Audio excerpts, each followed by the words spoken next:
voltando à nossa segunda parte da aula.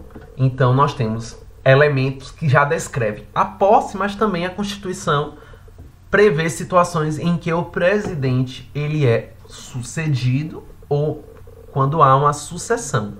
São situações totalmente diferentes.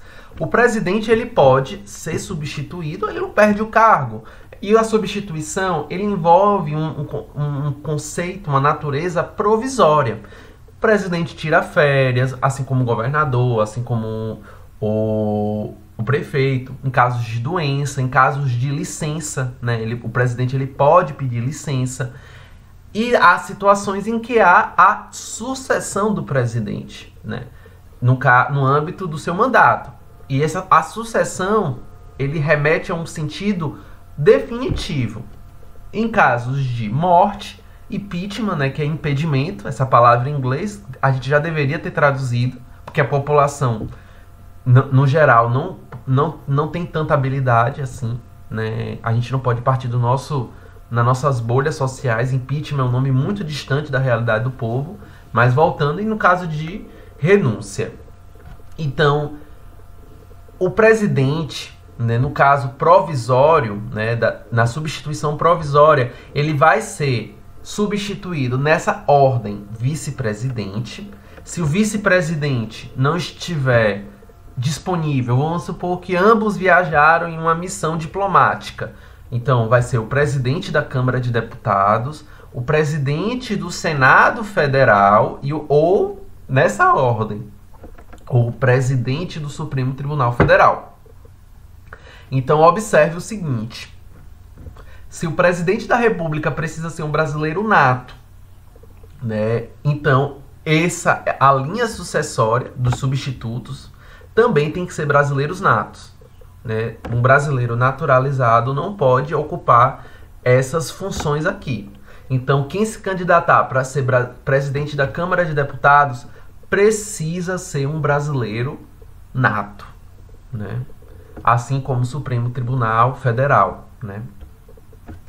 Porque no Supremo Tribunal Federal, pessoal, só para observar, qualquer um deles um dia vai ser presidente, porque é uma rotatividade, né? É importante observar isso. O vice-presidente, além de ser o primeiro substituto, aí uma importante observação, é o único que pode suceder, porque a sucessão é permanente enquanto durar o mandato. Então, só quem pode suceder o presidente da República é o vice-presidente, mais ninguém.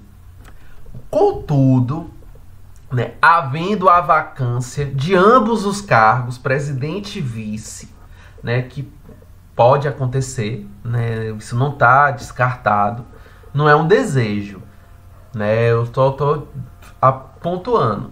Serão chamados provisoriamente o presidente, né, para exercer a presidência, né, o presidente da Câmara, do Senado e do Supremo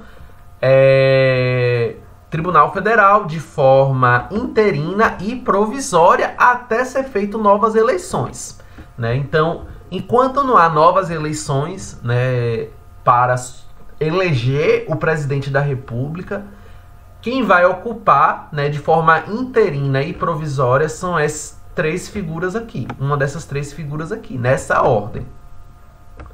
Acontece que, se o cargo vagar, né, ficar vacante nos 2 primeiros anos, né, deverá haver eleições diretas 90 dias depois de aberta a última vaga. A última vaga nós estamos falando do vice-presidente. Primeiro, o presidente afasta, né, por alguma razão, então o vice-presidente também, né, não assume por alguma razão, a gente não sabe, porque são situações, né, imprevisíveis. Então, nos 2 primeiros anos, então 2019 e 2020, que são os 2 primeiros anos desse mandato, caso ambos não exerçam a sua função, fique vago, haverá uma eleição direta, né? Caso essa vacância aconteça nos 2 últimos anos, ou seja, no caso atual, 2021 e 2022, haverá uma eleição indireta para preencher o período, o mandato tampão. Não é por mais 4 anos. Né? E essa eleição ela vai se dar no Congresso Nacional na forma da lei. Né? Será eleito pelos parlamentares. Né? Quem pode se candidatar na forma da lei. Então, qualquer pessoa, preenchendo os pré-requisitos, poderá se candidatar. Então, a previsão constitucional da escolha dos sucessores em dupla vacância dos cargos do Poder Executivo também se aplica, devido ao princípio da simetria, aos estados, ao Distrito Federal e ao município.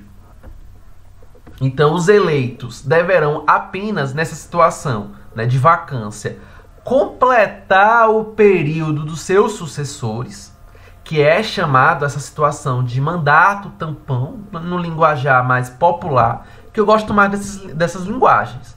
Tampão, mandato tampão, as pessoas entendem mais, né? Porque o propósito da comunicação é alcançar uma bilateralidade. Tem que, tanto quem anuncia quanto quem vai escutar tem que estar compreendendo, né? É por isso que eu sou adepto da educação popular, né? Mas aqui nós estamos num ambiente formal, de acadêmico, então eu estou tentando trabalhar com esses dois conceitos.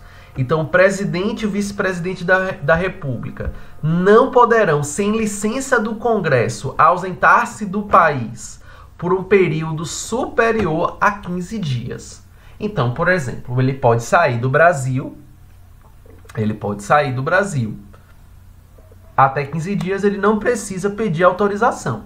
Se ele precisar ficar mais do que 15 dias, ele tem que pedir autorização e o Congresso vai ter que autorizar. Então, se ele não faz isso, ele pode perder o mandato, né? Pode haver uma perda do cargo, né?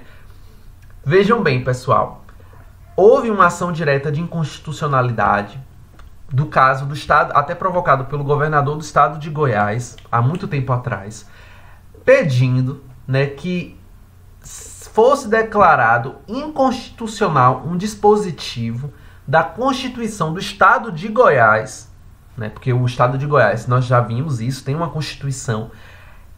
A Constituição do Estado de Goiás dizia que o governador tinha que pedir autorização para sair do país por qualquer período. Se ele for um dia na Argentina, se ele for um dia no Paraguai, lá brincar lá nos cassinos, ou lá em Punta del Este, no Uruguai, brincar lá nos cassinos, ele teria que pedir autorização.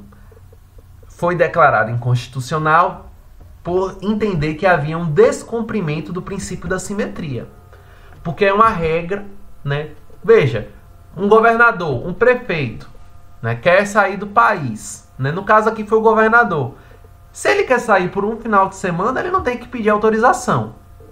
Então, ele só deve pedir, foi a interpretação que o STF promoveu, né, consolidou. Só precisa sair, aliás, só precisa pedir autorização para sair do país se ele ficar mais do que 15 dias. Então, uma Constituição que decorre do poder constituinte não pode prever, né, estabelecer um prazo inferior a esse, porque violaria, né, o princípio da simetria. Então, esse dispositivo da Constituição do Estado de Goiás foi declarado inconstitucional por violar o princípio da simetria. Veja, os princípios são ponderados. Há uma ponderação e ele foi interpretado, né, e aplicado no caso concreto, né, lá do estado, aqui lá, né, que eu estou na Bahia, mas aqui no estado de Goiás. Então, vamos para a terceira parte da nossa aula de hoje.